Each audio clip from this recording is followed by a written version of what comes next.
আসসালামু আলাইকুম ওয়া রাহমাতুল্লাহি ওয়া বারাকাতুহু। কেমন আছেন বন্ধুরা? আশা করি সকলে ভালো আছেন। প্রতিবারের নিয়ে আপনাদের সামনে আবার এসে পড়লাম। অনেকদিন পর আমাদের ক্লাসটা শুরু হলো। মাঝখান দিয়ে আমরা একটু গ্যাপ দিয়েছিলাম। আজকে আমরা যে মেডিসিনটা আলোচনা করব সেটা হলো অ্যাকোনিটাম নেপালাস। মেডিসিনটা এই সিজন অনুযায়ী খুবই গুরুত্বপূর্ণ এবং প্রায় সময় আমরা এখন যেহেতু কোল্ড, ড্রাই ওয়েদার সেই হিসেবে অ্যাকোনিটাম মেডিসিনটা খুব বেশি প্রয়োগ হইতে পারে। কিন্তু এর মানে এই না যে চোখ বুজে শুধু অ্যাকোনাইট দিয়ে দিব। পাশাপাশি আমাদের রাস্টক্স আসতে পারে, এলিয়াম সেপাও আসতে পারে, হ্যাঁ? আবার ডালকামারও আসতে পারে। তবে অ্যাকোনাইটটা এই সিজন অনুযায়ী খুব চমৎকার রেজাল্ট দেয়। এখন আমরা যদি আমরা প্রতিনিয়ত আমরা এই মেডিসিনের সোর্স জানার চেষ্টা করি কি এটা ভেজিটেবল কিংডম থেকে তৈরি হয়েছে। ভেজিটেবল কিংডমের মধ্যে এই উদ্ভিদের নাম কি? ভেজিটেবল কিংডমের মধ্যে এই উদ্ভিদের নাম কি? সেটা হলো উলফ ব্যান। উলফ ব্যান নামক এক উদ্ভিদ থেকে এই মেডিসিনটা তৈরি হয়েছে। আর আরেকটা কথা হলো এই মেডিসিনটাকে নিয়ে যদি আমরা খুব বিস্তারিত এবং খুব ভালোভাবে জানতে চাই এই মেডিসিন পরিচিতি হিসাবে ন্যাশের বইটা পড়লে আশা করি এই মেডিসিন বিষয়ে আর কোনো কিছু না জানার মতো থাকবে না। এত সুন্দর করে ন্যাশ সে তার বইয়ের মধ্যে সাজাইছে এবং এই এক একটা সিমটমস প্রত্যেকটা বইয়ের মধ্যে মানে অন্যান্য এক একটা সিমটমস অন্যান্য মেডিসিনের সাথে কিভাবে পার্থক্য করার লাগে এত সুন্দরভাবে বুঝিয়ে দিছে উনি মানে বলার বাইরে। আমি মনে করি মানে প্রত্যেকেরই ন্যাশের বইটা পড়া এখনাইট মেডিসিনটা ওইখান থেকে পড়লে খুব ভালো এবং আমি এটা সাইড নোট হিসেবে লিখেও দিছি। আচ্ছা, এখন যদি এর কাতরতা জানার চেষ্টা করি এর মধ্যে শীত কাতরতা বেশি।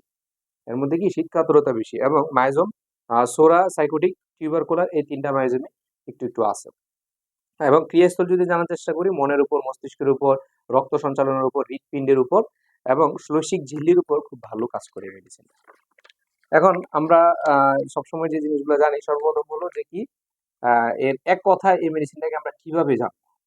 এক কথায় যদি আমরা জানতে চাই সাডেন অ্যাপিয়ারেন্স অফ সিম্পটমস হঠাৎ করে যদি কোনো একটা সিম্পটমস দেখা যায় হঠাৎ আমি হাঁটতেছি চলতেছি ভালো ছিলাম ঘুমাইতেছি হাসতেছি সবকিছু ঠিকঠাক ছিল হঠাৎ করে আমার এই সমস্যা হঠাৎ করে এই রোগ হঠাৎ করে আমার এই প্রবলেম এরকম হঠাৎ সাডেন সাডেন যে রোগগুলো হয় তখন এই ক্ষেত্রে অ্যাকোনিটাম খুব ভালো আশার ফল দেখায় এবং প্যানিক অ্যাটাকস এরকম হইতে পারে হঠাৎ কোনো প্যানিক অ্যাটাকও হইতে পারে ফেয়ার অফ ইম্পেন্ডিং ডেথ এর পাশাপাশি তার প্রচুর মৃত্যু হয়ে থাকে মারা যাবো আমি আর বাঁচতাম না আমি আর বাঁচবো না মারা যাবো হঠাৎ একটা অ্যাটাক আসে এবং সে খুব ঘাবড়ে যায় এই হলো তার কিওয়ার্ডস আমরা যদি আবার এই মেডিসিনটা টান দিই যে তার মেডিসিনটা অ্যাকোনিটাম নেপালাস কোথা থেকে তৈরি হয়েছে ভেজিটেবল কিংডম থেকে উলফ ব্যান নামক এক উদ্ভিদ থেকে যদি কাতরতা জানার চেষ্টা করি তাহলে শীত কাতরতার মধ্যে এবং এর মাইজম জানার চেষ্টা করলে সোরা সাইকোটিক টিউবারকুলার এই ৩টা মাইজম তার মধ্যে রয়েছে এবং ক্রিয়াস্থল কিসের উপর ভালো কাজ করে মনের উপর স্নায়ুর উপর রক্ত সঞ্চালনের উপর হৃৎপিণ্ডের উপর এবং আর কি হৃৎপিণ্ড এবং শ্লৈষিক ঝিল্লির উপর ভালো কাজ করে এই হলো এবং কিওয়ার্ডস কি sudden sudden appearance of symptoms হঠাৎ করে যদি কোনো ধরনের সিমটমস অ্যাপিয়ার হয় এবং প্যানিক অ্যাটাকস তার ভিতরে একটা প্যানিক অ্যাটাক আসে ফেয়ার অফ ইম্পেন্ডিং ডেথ যদি তার মৃত্যু চিন্তা খুব বেশি আসতে থাকে এই ছিল আমাদের এতটুকু আলোচনা এখন আমরা মেন্টাল সিমটমস এর মধ্যে যাই mental symptom elements from fruit হঠাৎ করে কোনো ভয় হঠাৎ করে তার চোখের সামনে কোনো কিছু দেখে ফেলাইছে কুকুরের ভয় হইতে পারে খুব সিভিয়ার পর্যায়ে হঠাৎ করে খুব বেশি ভয় পেয়ে গেছে ওই ভয় পাওয়ার পর থেকে তার এই রোগ হঠাৎ করে ভয় পাওয়ার পর থেকে তার কি এই রোগগুলা তো ভয়ের উপর আর মেডিসিন কাজ আছে যেমন ওপিয়ামে খুব ভালো কাজ করে ভয়ের উপর তো ফেয়ারস অফ ডেথ তার ভিতর প্রচুর মৃত্যু চিন্তা ভাবনা থাকে predicts the time of death এরকম ভাবে বলে যে আমি খুব শীঘ্রই মারা যাবো হ্যাঁ ফেয়ার অফ ডেথ আর্সেনিকমও আছে এবং সে প্রেডিক্ট করতে থাকে যে আমি এই সময় মারা যাবো আমি বাঁচবো না ২ দিন পরেই মারা যাবো এরকম প্রেডিক্টস করতে থাকে এবং আর্থকুয়েকস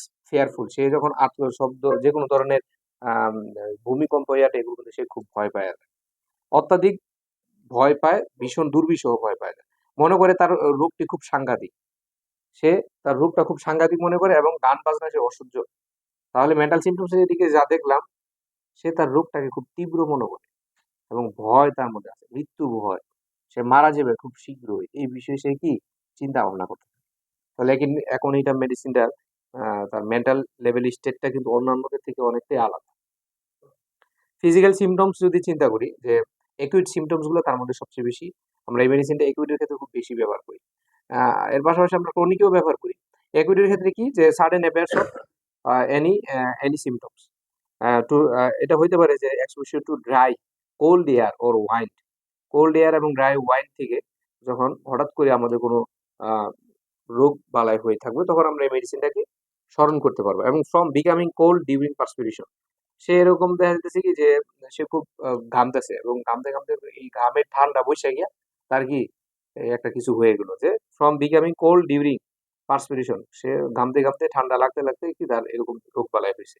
এই ক্ষেত্রে আমরা একিউট সিমটমস যদি দেখা দেয়, এই ক্ষেত্রে আমরা কি মেডিসিনটা স্মরণ করতে পারি। আর ফিভার, তার জ্বরের পার্থক্যটা দেখো। জ্বরের পার্থক্যটা হলো তার স্কিনটা খুব ড্রাই থাকে, স্কিনটা ড্রাই থাকে এবং হট থাকে এবং তার ভিতরে একটা পিপাসা থাকে। ড্রাই হট, স্কিন কি ড্রাই হট এবং থার্স্টি, পিপাসা থাকে এবং একটা গাল গরম থাকে লাল থাকে, আরেকটা গাল কি ঠান্ডা থাকে ফ্যাকাশে থাকে। এগুলো তার পিকুলিয়ারিটি। এবং তার শরীর প্রচুর গরম থাকে, তৃষ্ণাও থাকে প্রচুর, পানি তৃষ্ণা থাকে প্রচুর, রেস্টলেসনেস থাকে।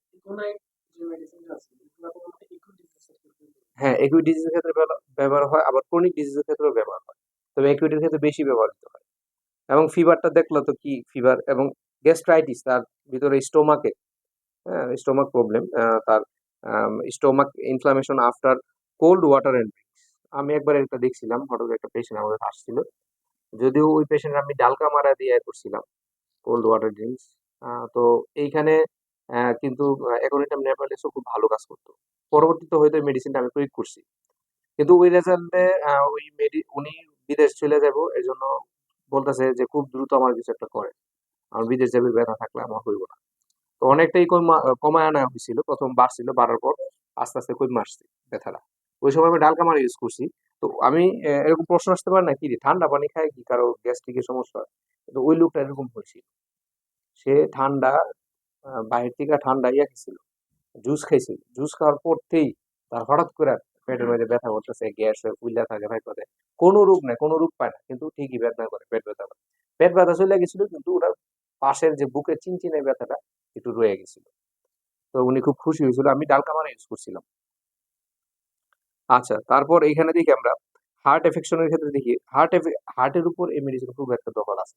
হার্ট কনজেশন, রক্ত জমা হইতে পারে যেগুলো ধরনের ব্লাড জমা, চর্বি টর্বি বা ফ্যাট লিপিড, এগুলো কিছু আটকে যেতে পারে। হঠাৎ করে তার প্যানিক অ্যাটাক হইতে পারে, হঠাৎ করে কি তার ইনফ্লামেশন হইতে পারে হার্টের মধ্যে। বিভিন্ন ধরনের হার্টের যে পাশে আছে, যে সেই পাশে হার্ট বরাবর চিনচিন ব্যথা হইতে পারে, হঠাৎ করে একটা প্যানিক অ্যাটাক উইটা বুকে চাপদা ধরে উঠতে পারে। এইসব ক্ষেত্রে এই মেডিসিনটা খুব ভালো কাজ করতেছে। হার্টের উপর সোজা আরাম, যেটা এই মেডিসিন একটা ভালো দক্ষতা আছে। পাশাপাশি প্যানিক অ্যাটাক, হঠাৎ যদি কোনো প্যানিক অ্যাটাক উঠে এবং সে মরণের চিন্তা ভাবনা করতে থাকে, হ্যাঁ এরকম মনে হচ্ছে যেমন হার্ট বন্ধ হয়ে গেছে, এই ক্ষেত্রে এই মেডিসিন ভালো কাজ করে। তাহলে হঠাৎ করে যদি কোনো রোগ দেখা দেয় এবং সে অবস্থা খারাপ হয়ে যায়, ইমার্জেন্সি হিসেবে অ্যাকোনাইট ইউজ করবো। এখন কথা হলো পটেন্সি কত দিব, তখন পটেন্সি কিন্তু হায়ার পটেন্সি ইউজ করতে হবে। হ্যাঁ, তখন হইতে পারে 10 এম 50 এম ইউজ করা লাগতে পারে। ঠিক আছে, এটা হলো পেশেন্ট বুঝা। তারপর দেখি নেক্সট কি বলছে, সেটাও উনি ঠিকই একই কথা বলছে যে complaints from exposure to cold dry weather, অর্থাৎ কোল্ড ড্রাই ওয়েদার যখন এরকম থাকবো, ওইটার কুফলের প্রভাবে আমাদের যখন রোগ বালা হবে, তখন এই মেডিসিনটা আমরা স্মরণ করতে পারি। রেস্টলেসনেস ভাব থাকে, এর ভিতরে রেস্টলেসনেস একটা ভাব আছে, কিন্তু যখন হায়ার গ্রেড অফ ইনফ্লামেশন তার ভিতরে থাকে, তখন রেস্টলেস ভাবটা আসে, আদারওয়াইজ তার এত একটা রেস্টলেস ভাবটা আসে না, যেরকমটা আমরা রাস্টক্সের মধ্যে পড়ছি। এবং স্কিনটা ড্রাই হট থাকে, আমরা তো একটু আগে বললাম, মৃত্যু যন্ত্রণা থাকে এবং চুলকানি থাকে, তার মধ্যে যে চুলকানির সমস্যাটা আছে, ড্রাই হট স্কিন থাকে, চুলকানি থাকে। হ্যাঁ, সেটা দেখো ভেজা ভেজা হয় না, গ্রাফাইটিসের মতো চচ্চড়ে রস থাকে না, ড্রাই থাকে।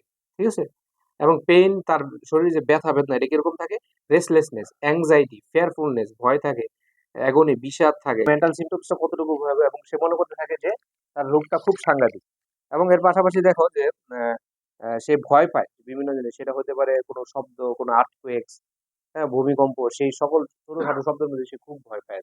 একিউট সিমটমস এর দিকে আমরা কি জানলাম যে ও ড্রাই কোল্ড ওয়েদার, আবহাওয়াটা শুষ্ক থাকবে, ঠান্ডা থাকবে, এরকম আবহাওয়া, এই যে শীতকালে এখন যে বর্তমান যে আবহাওয়াটা, এই আবহাওয়ার মধ্যে যাদের এরকম জ্বর ঠান্ডা কাশি এগুলো হইতে পারে না, তাদের ক্ষেত্রে মেডিসিন খুব ভালো কাজ করে। আমি যখন ওই যে ক্যাম্পে গেলাম, ক্যাম্পিং এ প্রত্যেকটা মাদ্রাসা স্টুডেন্ট বেশিরভাগই বলতেছে আমি বললাম, জ্বর কিভাবে লাগছে, বলে ওই যে ঠান্ডা বাতাস লাগতেছে, ঠান্ডা ইয়া এইভাবেই লেগে গেছে। আমরা কি ঠান্ডা, এখন তো বর্তমানে ড্রাই কোল্ড ওয়েদার চলতেছে, এসবের কুফল থেকে হঠাৎ করে কিভাবে হয়েছে, বলতেছে একদিন ঘুমায় আছে হঠাৎ করে হয়ে গেছে, এই যে সাডেন এক্সপোজার টু সিমটমস, তখন আমরা এই মেডিসিনটা প্রয়োগ করতে পারি। এবং এর পাশাপাশি পেইন, ইনটলারেবল পেইন, প্রচুর ব্যথা বেদনা সহ্য করতে পারে না, টিংলি সেন্সেশন এরকম একটা ফর্মিকেশন, তার মনে হয় তার পায়ের মধ্যে কি যেন শিরশির করতেছে, হাতটা এরকম অনুভূতি। এবং হার্টের একটা পেনিক অ্যাটাক, পালপিটেশন, বুক ধড়ফড় করতে থাকে এবং মারা যাবে এমন একটা অবস্থা। মনে হয় বুক তার হার্ট বন্ধ হয়ে গেছে এরকম লাগতেছে, পাগলের মধ্যে করতেছে, অস্থিরতা করতেছে, তখন আমরা এই প্যানিক অ্যাটাকের ক্ষেত্রে মেডিসিন ইউজ করতে পারি। পাশাপাশি তার কি তার জ্বরের অবস্থাটা কিরকম, খুবই ক্লিয়ার কিরকম, যে এক গাল ঠান্ডা আরেক গাল কি গরম থাকে। তাহলে একটা একটা খুব গরম থাকবে এবং লাল থাকবে, আরেকটা কি ঠান্ডা থাকবে, ফ্যাকাশে থাকবে। আর প্রচুর শরীরের মধ্যে শীত শরীর গরম হয়ে থাকবে এবং পানি পিপাসা তার মধ্যে থাকবে বেশি। এই হলো ফিভারের মধ্যে গ্যাস্ট্রাইটিস, তার গ্যাস্ট্রিক এলিমেন্ট গুলা, সেটা হইতে পারে কোল্ড ড্রিঙ্কস, ওয়াটার, এগুলো খাওয়ার পর তার প্রতিকার এই সমস্যা পজিশন হিসেবে। এবং ঘর্ম অবরোধ হয়ে অতিরিক্ত ঠান্ডা, হঠাৎ করে ঠান্ডা লেগে বাতাসের কুফলে, শুকনো বাতাসের কুফলে, পশ্চিমা বাতাস, এগুলো থেকে যদি আমাদের কোনো রোগ বালাই হয়, তখন এলিয়েন্স বলতেছে মেডিসিনটা খুব ভালো কাজ করে। মোটামুটি একটা আমি জিস্ট বললাম, এখন মডালিটিস এসে মেডিসিনটা আমি শেষ করে দিতেছি।